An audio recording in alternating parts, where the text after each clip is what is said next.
أعوذ بالله من الشيطان الرجيم بسم الله الرحمن الرحيم Assalamu alaikum wa rahmatullahi wa barakatuh. Muhtaram Müslüman kardeşler. Allah Teala'nın selamı, rahmeti hem bereketleri bulsun har barchalarыбызга da. Еш кына кешеләр белән сөйләшкән вакытта ишетергә туры килә. Әгәр дә бу эшне миннән сорасалар, ул булайрак булыр иде. Мин аны булайрак киңәш итәр идем. Я булмаса, булайрак эшләр идем дип әйтәләр.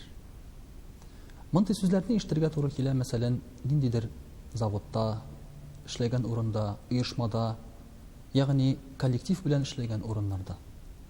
Я булмаса, гаиләдә дә шулай. Хатыны яки ире, әгәр киңәшләшкән булсаң, менә шулай итеп эшләр идек, я булмаса, мин сиңа аны шулай киңәш итәр идем дип әйтүчеләр бар.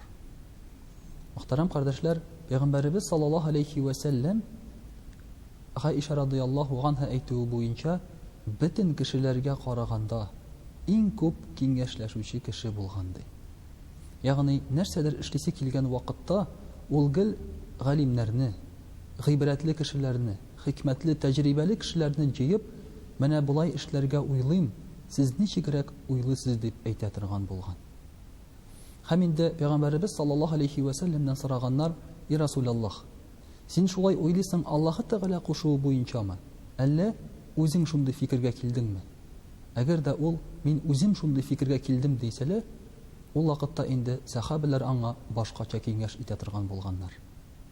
Пәйгамбәребез саллаллаһу алейхи ва сәлләмнең нинди генә тормыш вакыйгасын карасак та, киңәшләшү аркасында ул бик күп җиңгүләргә иреште. Хәтта дини өлкәләрдә дә. Мәсәлән, Пәйгамбәребез саллаллаһу алейхи ва сәлләм азан мәсьәләсендә дә ничек кешеләрне намазга чакырабыз соң дип киңәшләшеп алды. Гәрчә ул бит пәйгамбәр. Берәү әйтте: "Әйдәгез ди учак ягыйк" ди. Берәү әйтә: "Әйдәгез быргыга кычкыртыйк" ди. Берсе әйтә: "Әйдә чаң сугыйк" ди. Ләкин Пәйгамбәребез саллаллаһу алейхи ва сәлләм әйтә: "Бу ди башка диннәрдәгечә." Шунда берсе әйтә: "Мин ди төшемдә азан күрдем" ди. Менә шушы азанны әйтсәк ничек булыр икән дип азан сүзләрен әйтә. Пәйгамбәребез саллаллаһу алейхи ва сәлләм аны хуплый. Менә мөхтәрәм кардәшләр, безгә дә тормышыбызда шушылай киңәшләшү җитеп бетми кайчагында. Нәрсәнедер эшлибез дә аннан соң уйлыйбыз. Берәр туры килә дә, "Булай итегез, моны булай үзгәртегез" ди. Эшләп үзгәртеп куялар, акча әрәм итәләр, ләкин нәтиҗәсе юк. Әгәр дә шуның арасында эшне белгән кеше белән киңәшләшеп алса, ничек булыйсыз, булай итсәк ничегрәк булыр иде икән дисә, ул вакытта эшләр бөтенләй икенче төрле барыр иде. Менә бу киңәшләшергә теләмәвебез, кемнәндер нәсихәт сорамавыбыз, бу тәкәбберлек билгесе түгел микән? Мин үзем беләм, минем башым әйбәт эшли, мин начар уйласам, бу дәрәҗәгә ирешмәс идем, мин үзем дә акыллы дип, югары белемем бар, зур гыйлемнәр алдым дип, үзең генә нәрсәнедер хәл итү безгә зыянга түгел микән? Һичшиксез зыянга, мөхтәрәм кардәшләр. Әгәр дә зыянга булмаса, бездә эшләгән эшләрне яңадан кабатлап эшлисе булмас иде.